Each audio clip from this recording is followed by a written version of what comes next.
வணக்கம் நண்பர்களே. இன்னைக்கு என்னாச்சு பார்த்தீங்கன்னா, நம்ம மார்க்கெட் வந்து ஓப்பன் ஆகும்போது ஃப்ரைடே க்ளோஸ்லேருந்து கிட்டத்தட்ட ஒரு 170 பாயிண்ட் கீழ ஓப்பன் ஆச்சு. ஸோ அது ஓப்பன் ஆனது எங்க பார்த்தீங்கன்னா, நம்ம செல்லர் ஓப்பனுக்கு கொஞ்சம் மேல ஓப்பன் ஆச்சு. ஸோ இப்போ அன்னைக்கு நம்ம என்ன வியூ குடுத்தோம்? 24,123 கரெக்ட்டா செல்லர் ஓப்பன்ல சப்போர்ட் எடுத்து கீழ விழவே இல்ல. விக்கே வைக்காம ஃபுல் டே கேண்டிலும் மேல இருந்துச்சு.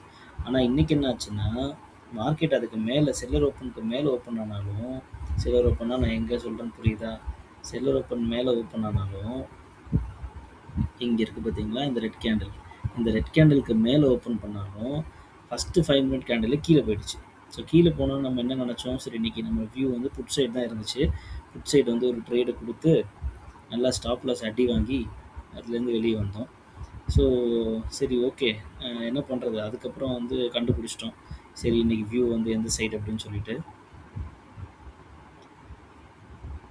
ஸோ அதுக்கப்புறம் என்ன பண்ணோம், நம்ம யூசுவலா ஃபிப் போடுவோம் இல்லையா? ஃபிப் படி பார்த்தீங்கன்னா, நான் போட்டிருக்கேன் பாருங்க. ஃபர்ஸ்ட்டு 5 மினிட் கேண்டிலோட ஹை அண்ட் லோ வந்து வச்சு நீங்க ஃபிப் போட்டீங்க அப்படின்னா, இங்க என்ன பண்ணியிருக்கு பாருங்க. நான் உங்களுக்கு ஜூம் பண்ணி காமிக்கிறேன். அந்த செகண்ட் கேண்டில், தேர்ட் கேண்டில்லாம் வந்து பார்த்தீங்கன்னா, அந்த 0.5 ரேஞ்ச் இருக்கு இல்லையா? அந்த 0.5 ரேஞ்ச வந்து உடைக்கவே இல்ல. ஒரு 5 மினிட்ஸ் கேண்டில் வந்து அந்த 0.5 கீழ ஸ்டெபிலைஸே ஆகல. ஆனா நான் வந்து துரு துருன்னு என்ன பண்ணேன், இன்னைக்கு புட் சைட் பெருசா விழப்போகுதுன்னு இங்க போயிட்டு ஒரு ஸ்டாப் லாஸ் அடி வாங்கிட்டேன். ஸோ அதுக்கப்புறம் நம்ம வியூ எப்படி இருந்துச்சு அப்படின்னா, சரி ஓகே 0.5 பிரேக் பண்ணல. இனிமே நம்ம புட் சைட் கிடையாது அப்படின்னு சொல்லிட்டு, பட் கால் சைடும் என்னால தைரியமா முடியல. ஏன்னா வந்து இந்த ஆல்ரெடி இந்த 2473 அப்படின்னு ஒரு ரேஞ்ச் இருக்கு இல்லையா? அந்த ரேஞ்ச் தான் வந்து முன்னாடி இருந்து சப்போர்ட் எடுத்த ரேஞ்சு. முன்னாடி ரெசிஸ்டன்ஸ் ஆக்ட் பண்ண ரேஞ்ச். அதே மாரி இங்க பார்த்தீங்கன்னா, நம்ம 1.618 வந்து அது பக்கத்திலேயே இருந்துச்சு. ஸோ இங்கேருந்து மார்க்கெட் திருப்பியும் வந்து கீழ விழும். ஏன்னா நம்ம வியூ வந்து இன்னைக்கு புட் சைடு தான் இருந்துச்சு. புட் சைடு தான் மார்க்கெட் விழும் அப்படின்னு இருந்துச்சு. இங்கேருந்து ஒரு புட் சைடு என்ட்ரி குடுத்தோம். அந்த என்ட்ரியும் ஸ்டாப் லாஸ் ஆயிடுச்சு. ஸோ அதுக்கப்புறம் வந்து சரி, இதுக்கப்புறம் இது வேலைக்கு ஆகாது. இதுக்கப்புறம் நம்ம வந்து பை சைடு தான், ஐ மீன் கால் சைடு தான் அப்படின்னு சொல்லிட்டு, இங்க வந்து எப்போ இந்த ஸ்டாப் லாஸ பிரேக் பண்ணுச்சோ, உடனே கால் சைடுல என்ட்ரி போயாச்சு. போயிட்டு அங்கேருந்து ஒரு 2.414 வரைக்கும் டார்கெட்ட வச்சு புடிச்சாச்சு. ஸோ அங்க வந்து நம்ம ஃபர்ஸ்ட்டு டார்கெட்ட புக் பண்ணிட்டோம். மொத ட்ரேடு. பட் ஆனா இந்த புட் சைடு கொஞ்சம் ஸ்டாப் லாஸ் கொஞ்சம் ஓவரா போயிடுச்சு. அத வந்து கொஞ்சம் இது பண்றதுக்கு என்ன பண்றதுன்னு தெரியாம முழிச்சுட்டு இருந்தேன். ஸோ இந்த வியூ பார்த்தீங்கன்னா, இப்போ நான் வந்து காலையிலேயே வந்து நம்ம ஃபிப்ப மட்டும் நம்பியிருந்தேன் அப்படின்னா, நான் வந்து புட் சைட் ட்ரேடு போயிருக்க மாட்டேன். ஆனா நான் நம்பாம வந்து அ அந்த புட் சைடு வியூ குடுத்து ஸ்டாப் லாஸ் வச்சு அடி வாங்கிட்டேன். சரி அதே 15 மினிட்ஸ் கேண்டில்லயும் 15 மினிட்ஸ் கேண்டில்லயும் நான் காலையில பார்த்துருக்கலாம். 15 மினிட்ஸ் கேண்டில்லயும் அதே கத தான். இங்க பாருங்க 15 மினிட்ஸ் கேண்டிலோட ஹை அண்ட் லோ வச்சு பார்த்தீங்கன்னா, 15 மினிட்ஸ் கேண்டில் வந்து இந்த 0.5 பிரேக் பண்ணவே இல்ல. ஸோ எப்ப அது 0.5 பிரேக் பண்ணல, நீங்க வந்து இவ்ளோ பெரிய கேப் டவுனுக்கு அப்புறம் ஒரு ஒரு ரெட் கேண்டில் வச்சு, அந்த ரெட் கேண்டில் வந்து 0.5 பிரேக் பண்ணலன்றபோது, நம்ம கால் சைட் போயிருந்திருக்கணும். கரெக்ட்டா அந்த 1.618ல ஃபர்ஸ்ட் டார்கெட்ட புக் பண்ணிட்டு அமைதியா உட்காந்துக்கணும். திருப்பி 1.618க்கு எப்ப கீழ வருதோ, அப்பதான் நம்ம புட் சைட் ட்ரேடே போணும். இங்க பார்த்தீங்கன்னா 15 மினிட்ஸ்ல அங்க தான் கரெக்ட்டா அங்க சப்போர்ட் எடுத்துட்டு திருப்பி மேல போயிருக்கான். மேல போய் எங்க போயிருக்கான்? 2.41 போயிருக்கான். அதே மாரி இங்க இந்த லைன் என்ன தெரியுதா? 24,123 இதுதான் நம்ம ஃப்ரைடே ஓப்பன் ஆன ரேஞ்ச். கரெக்ட்டா 24,123 வரைக்கும் அங்க போயிட்டு அங்க ரிஜெக்ட் ஆனான். ரிஜெக்ட் ஆகி விழுந்தவன் எங்க சப்போர்ட் எடுத்திருக்கான் பாருங்க. கரெக்ட்டா 2.414 எங்கேயாவது லைட்டா மாறுதா? அந்த first 5 minute candle, 15 minutes candle தான் நமக்கு வந்து இதுவே. அத வச்சு மார்க்கெட்டோட டைரக்ஷன நம்ம கண்டுபிடிச்சிடலாம். ஸோ இங்கேருந்து பாருங்க, திருப்பி இங்கேருந்து ஒரு ட்ரேடு. இந்த ட்ரேடு எங்க போச்சு? கரெக்ட்டா எங்க போய் அடிக்குது டார்கெட்டு? 3.618ல போய் அடிக்குது டார்கெட். அவ்வளோதான். நம்ம இங்க இங்க ஒரு சப்போர்ட் எடுக்குதா, அங்கருந்து ஒரே 15 நிமிஷம். உங்களுக்கு வந்து அந்த பாயிண்ட்ஸ் எல்லாத்தையும் புடிச்சு குடுத்துருச்சு. பட் ஆனா நம்ம ஃபுல்லாலாம் எடுக்கல. ஏன்னா நம்ம ஃபர்ஸ்ட்டே லாஸ் பண்ணிட்டோம் இல்லையா? 2 ட்ரேட் வந்து ஸ்டாப் லாஸ் ஹிட் ஆயிடுச்சு இன்னைக்கு. அதனால வந்து அந்த ஸ்டாப் லாஸ ரெக்கவர் பண்றதுக்கே இன்னைக்கு என் ஹோல் டே போயிடுச்சு. நான் பெரிய ட்ரேட்ஸ் எதுவும் முடியல. நடுவுல கொஞ்சம் டிஸ்ட்ராக்ஷன் ஆயிட்டேன். அதனால என்னால முடியல. அதுக்கப்புறம் பாருங்க, இங்க தொட்டுச்சுங்க இல்லையா? தொட்டுட்டு திருப்பி வந்து மார்க்கெட்டு எங்க வந்து சப்போர்ட் எடுத்திருக்கு? கரெக்ட்டா 24,123 ஃப்ரைடே ஓப்பனிங்ல. ஃப்ரைடே ஓப்பனிங்ல சப்போர்ட் எடுத்து அவ்வளோதான். ஹோல் ஸ்ட்ரெச் முடிச்சுட்டான். எல்லா டார்கெட்டையும் முடிச்சுட்டான் இன்னைக்கு. இன்னைக்கு 1.69 மொத target, second target, third target, fourth target. 4 target முடிச்சிருச்சு. 4 டார்கெட் முடிஞ்சிருச்சு. முடிச்சதுக்கப்புறம் எனக்கு அதுக்கப்புறம் வியூவே இல்ல. நீ இதுக்கப்புறம் கீழ விழுந்தா கூட நான் ட்ரேட் எடுக்க மாட்டேன்டா அப்படின்னு முடிவு பண்ணிட்டேன்.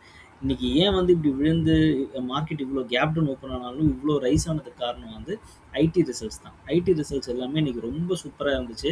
அந்த ஒரே விஷயத்தினால தான் இன்னைக்கு மார்க்கெட் ரெக்கவர் ஆயிருக்கு. ஆனால் இது இன்னையோட கேஸ் தான். இங்கே பார்த்தீங்கன்னா ஃப்ரைடே எங்கே முடிச்சானோ அங்கேயே முடிச்சு வச்சிருக்கான் இன்னைக்கும். ஓகே, நாளைக்கு இன்னைக்கு அவன் என்ன பண்ண காத்திருந்தான், குட் சைடு போக காத்திருந்தான். பட் ஆனால் ஐடி ரிசல்ட்ஸ் மூலியம் மேலே ஏறிட்டான்ல, நாளைக்கு இது எல்லாத்தையும் இறக்கும். நீங்கள் வேணால் பார்த்துட்டே இருங்க. நாளைக்கு வந்து மார்க்கெட் வந்து குட் சைடு தான் இருக்கும். இப்போ சொல்கிறேன், பட் நாளைக்கு என்னோட வியூ என்னன்னு நாளைக்கு பார்ப்போம். ஸோ அதே மாதிரி இது வந்து நம்ம ஃபிப்பை வச்சு இப்போ எடுக்கிற ட்ரேட்ஸ், ஓகேவா? அதே மாதிரி என்னோட ஃப்யூச்சர் சார்ட்டில் நான் வந்து அந்த வேல்யூஸ் போடுவேன் இல்லையா, அந்த வேல்யூஸை வச்சு இன்றைக்கி எடுத்த இதை பாருங்கள். ஸோ மார்க்கெட் வந்து இன்றைக்கி இங்கே தான் ஓப்பன் ஆகிருக்கு. ஸோ மார்க்கெட்டோட 9:15 கேண்டில் தானே, 9:15 கேண்டில்லேருந்து கொஞ்சம் கீழே பார்த்தீங்கன்னா செல்பிலோ ரேஞ்ச் வந்து 24,048, ஓகேவா? செல்பிலோ கீழே போயிட்டு அவன் வந்து அந்த ஒரு ஃபுல் கேண்டில் வந்து இங்கே வைக்கல. ஆனால் இதை நான் நம்பி தான் வந்து போனேன். ஏன்னா இங்கே போய் கொஞ்சம் ரிஜெக்ட் ஆகிடுவான், ரிஜெக்ட் ஆகிட்டு அங்கேருந்து கீழே பயங்கரமாக உள்ள போகிறான் அப்படின்னு நினச்சிட்டு நான் இது வரைக்கும் போயிட்டேன். இது வரைக்கும் நான் போனேன். நான் இந்த இதில் வந்து கொஞ்சம் மேலே விக் வந்து மேலே வச்சுட்டான். அதுக்கு அடுத்த கேண்டில் இங்கேருந்து தூக்கிட்டான். ஆனால் நம்ம என்ட்ரி வந்து இங்கேருந்து தான் போனோம். இங்கே தான் நம்ம என்ட்ரி ஃபஸ்ட் என்ட்ரி போனோம். இங்கேருந்து ஒரு 40 பாயிண்ட்ஸ் நம்ம கொடுத்து சொல்லியிருக்கோம் இல்லையா, 24,078னா 24,078லேருந்து ஒரு 118 அந்த ரேஞ்சில் நம்ம எக்ஸிட் ஆகிட்டோம். ஸோ எக்ஸிட் ஆகிட்டு பாருங்கள், ஆக்சுவலாக நம்ம லெவல்ஸ் வந்து கரெக்டாக தான் வேலை பண்ணியிருக்கு. ஆனால் நம்ம வந்து முன்னாடியே மார்க்கெட் இன்றைக்கி இப்படி தான் இருக்கும், அப்படி தான் இருக்கும் அப்படின்னு நினச்சோம் அப்படின்னா அன்றைக்கி தான் நமக்கு இந்த ப்ராப்ளம்லாம் ஆகும். பட் ஓகே, இந்த எமோஷன்ஸ்லாம் நம்ம தள்ளி வச்சுட்டு நம்ம என்ன இங்கே சொல்லுது, மார்க்கெட் என்ன பேசுதோ அதை வந்து நம்ம கரெக்டாக புரிஞ்சு ட்ரேட் எடுத்தோம் அப்படின்னா நம்ம கண்டிப்பாக சக்ஸஸ்ஃபுல்லாக இருப்போம். ஸோ இங்கே பார்த்தீங்கன்னா இந்த ஃபஸ்ட்டு இதோட க்ரீனுக்கு அப்புறம் ஒரு ஃபஸ்ட்டு டார்கெட் கொடுத்துட்டு கொஞ்சம் இதுவே இருந்தாலும் ஒரு என்ன சொல்கிறது, இது வந்து பெருசாக உடைக்க முடியல. ஏன் உடைக்க முடியலன்னா நம்மளோட அந்த முன்னாடி சார்ட்டை போட்டு காமிச்சேன் இல்லையா, அந்த 1.618 லெவலில் இருந்துச்சு இல்லையா, ஸோ அதை உடைக்க முடியல. அங்கேயிருந்து முடிக்காமல் திருப்பி செகண்ட் டார்கெட், கரெக்டாக செகண்ட் டார்கெட் இப்போ பாருங்கள் 24,078, 24,078லேருந்து first target 40 point, second target 60 point, so மொத்தம் 100 பாயிண்ட். எங்கே போய் சப்போர்ட் எடுத்துருக்கான் பாருங்கள், எங்கே போய் டார்கெட் வச்சுருக்கான் பாருங்கள், கரெக்டாக 24,178, ஓகேவா? கரெக்டாக 100 பாயிண்ட் கொடுத்தானா, கொடுத்துட்டு வந்துட்டு இங்கே இந்த செல்பிலோ கீழே இவன் இங்கே போனோடனே நான் கண்டுபிடிச்சிட்டேன். சரி, ஓகே, இப்போ வந்து எல்லோரும் ப்ராஃபிட் புக் பண்ணுவாங்க. அப்போ இந்த செல்லில் வந்து நான் வந்து ஒரு என்னது குயிக்கப் பாயிண்ட்ஸ் எடுத்துட்டேன், ஓகேவா? இங்கேருந்து ஒரு 10 பாயிண்ட் எடுத்துட்டேன். ஸ்கேல்பிங் பாயிண்ட்ஸ் ஒரு 10 பாயிண்ட் எடுத்துட்டேன். ஸோ அதே மாதிரி இங்கேயே பாருங்கள் 162 40 பாயிண்ட்டை குறைச்சிக்கோங்க. 122வா அங்கே பார்த்தீங்களா, கரெக்டாக அதுதான் டார்கெட் அடிக்கும். ஸோ அது இங்கே நான் தான் ஸ்கேல்ப் தான் பண்ணேன், ஏன்னா எனக்கு விழுன்னு ஒரு நம்பிக்கை இல்லை. ஸோ ஸ்கேல்ப் பண்ணிவிட்டு இங்கேருந்து திருப்பியும் அவன் ஏற்றினான். ஆனால் நான் எங்கே என்ட்ரி போனேன், நான் இங்கே தான் என்ட்ரி போனேன்.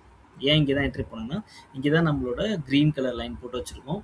இங்கேருந்து தான் வந்து இதுக்கு மேலே போனால் தான் பை அபோவ் அப்படின்னு சொல்லி நம்ம முடிவு பண்ணிட்டோம். ஸோ அதே மாதிரி நான் இங்கேருந்து போனேன். இங்கேருந்து போயிட்டு ஒரு என்னோட இங்கே டார்கெட் இப்போ 192வா, 192லேருந்து ஒரு 40 பாயிண்ட், 40 பாயிண்ட்னா 24,232 அடிச்சிருக்கானா, 24,232. நான் வந்து ஆனால் ஒரு 10 பாயிண்ட் தான் எடுத்தேன். என்னால் ஃபுல்லாலாம் எனக்கு அவ்வளோ கான்ஃபிடென்ஸ் இல்லை. என்னடா ஒரே நாள்லேயே ஏற்றிடுவானா அப்படின்ற மாதிரி இருந்துச்சு. ஸோ அதனால் நான் பெருசாக எடுக்கலை. அதுக்கப்புறம் வந்து இவன் என்ன பண்ணான், இங்கே போனவன் சும்மா இல்லாமல் அங்கேருந்து செகண்ட் டார்கெட்டாக அடிச்சிட்டான். இங்கே பாருங்கள் 24,192. அப்போது இங்கேருந்து 100 பாயிண்ட் போடுங்க, 24,292 அடிச்சிருக்கானா, 24,292.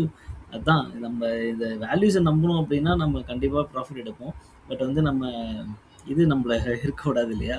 ஸோ அதே மாதிரி செகண்ட் டார்கெட் அடிச்சிட்டான். அடித்த உடனே கொஞ்சம் ப்ராஃபிட் புக் பண்ணுவாங்க. ஸோ இங்கேருந்து நான் ஒரு செல் கேண்டில் எடுத்து இங்கேருந்து ஒரு 15 பாயிண்ட்டே எடுத்தேன். பட் 15 பாயிண்ட் எடுத்தேன். பட் ஆனால் அவன் திருப்பியும் எங்கேருந்து ஏறினானோ அங்கேயே வந்துட்டான். ஆனால் டார்கெட் வந்து இப்போது திருப்பியும் இங்கேருந்து இப்போ ஃபெயில் ஆகுது அப்படின்னா, இப்போ 278லேருந்து ஃபெயில் ஆகுது அப்படின்னா 178 வரைக்கும் வரணும், ஓகேவா? ஆனால் 178 வரைக்கும் அவன் வர முடியல. ஒரு 10 பாயிண்ட் 15 பாயிண்ட் விட்டான்.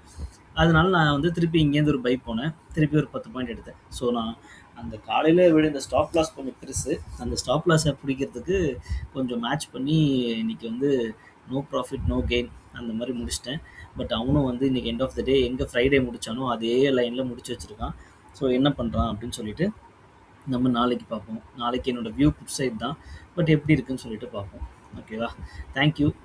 இன்னைக்கு எனக்கு தெரிஞ்சு நான் வந்து அன்னைக்கு மண்டே ஃப்ரைடே போட்ட வீடியோக்கும் இன்னைக்குமே வந்து என்னோட கான்செப்ட்ஸ் எப்படி, என்னோட என்ட்ரி எங்க, என்னோட எக்ஸிட் எங்க அப்படின்றதெல்லாம் உங்களுக்கு சொல்லியிருக்கேன்.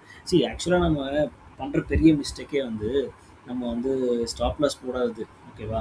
கம்மியான பாயிண்ட்ஸ்ல ஸ்டாப் லாஸ் போடாதது. 2வது எங்க என்ட்ரி எடுக்கணும் அப்படின்றது நமக்கு தெரியணும். எங்க எக்ஸிட் ஆகுறோன்றது பிரச்சனை இல்ல. ஏன்னா நீங்க என்ட்ரி ஆனீங்கன்னா ஒரு 10 பாயிண்ட், 15 பாயிண்ட் வந்தோனே நீங்க எக்ஸிட் ஆயிட போறீங்க. ஏன்னா யாருக்குமே தெரிய போறதில்ல. இன்னைக்கு எடுத்தா இங்கேருந்து 100 பாயிண்ட் போகும், இங்க 200 பாயிண்ட் போகுன்றதெல்லாம் யாராலயும் கண்டுபிடிக்க முடியாது. ஆனா எங்க என்டர் ஆகி 10 பாயிண்ட் உங்களால ஈஸியா எடுக்க முடியும் அப்படின்ற விஷயம் உங்களுக்கு தெரியணும். என்ட்ரி பாயிண்ட் தான் நமக்கு ரொம்ப முக்கியம். இன்னைக்கு நான் பண்ண என்ட்ரி பாயிண்ட்ஸ் எல்லாமே அந்த ஃபர்ஸ்ட் 2 ஸ்டாப் லாஸ் வந்து ஏன்னா என்னோட வியூ வந்து புட் சைடுல இருந்துச்சு. அதனால நான் வந்து தப்பு பண்ணிட்டேன். மத்தபடி நான் என்ட்ரி எடுத்த எல்லா இடமுமே என்னோட ரூல்ஸ் படி தான் நான் எடுத்தேன். அங்க எடுத்ததுல 10 பாயிண்ட்டா புக் பண்ணேன். ஏன்னா இன்னைக்கு நான் ஸ்டாப் லாஸ் கொஞ்சம் பெருசா போட்டேன். அத வந்து அந்த மிஸ்டேக்க நான் இனிமே பண்ணக்கூடாது அப்படின்னு இருக்கேன். ஸோ இந்த மாரி எல்லாருமே வந்து எல்லாரும் எல்லாருனாலும் ப்ராஃபிட் பண்ண முடியாது. அவங்கவங்க மிஸ்டேக்ஸ் பண்ணுவாங்க. பட் அந்த மிஸ்டேக்ஸ கரெக்ட் பண்ணிக்கணும். எந்த இடத்துல மிஸ்டேக் பண்றோன்றத தெரிஞ்சுக்கணும். அந்த எமோஷன மட்டும் கொஞ்சம் கண்ட்ரோல் பண்ணலாம். நாளைக்கு பார்ப்போம். நாளைக்கு வந்து எப்படி இருக்கு மார்க்கெட், நம்மளால எப்படி வந்து ப்ராஃபிட்ஸ் எடுக்க முடியுது அப்படின்னு சொல்லிட்டு நாளைக்கு பார்ப்போம். Thank you. என்னோட வீடியோ உங்களுக்கு புடிச்சது, நான் உண்மையிலேயே நல்ல விஷயம் உங்களுக்கு சொல்றேன் அப்படின்னா, நீங்க வந்து என் வீடியோஸ கொஞ்சம் லைக் பண்ணுங்க. கொஞ்சம் வந்து சேனலை சப்ஸ்கிரைப் பண்ணுங்க. நிறைய பேருக்கு இந்த வீடியோஸை ஷேர் பண்ணுங்க. உங்களுக்கு என்ன டவுட் இருந்தாலும் என்னை வந்து நீங்க கேட்கலாம். என்னோட நம்பர் நான் வந்து நான் இங்க குடுத்துருக்கேன். நீங்க எப்ப வேணா எனக்கு கால் பண்ணி இத பத்தி பேசலாம். உங்களுக்கு நான் என்ன அசிஸ்டன்ஸ் வேணுமோ நான் தரேன். ஓகேங்களா? Thank you so much. Have a nice day. By.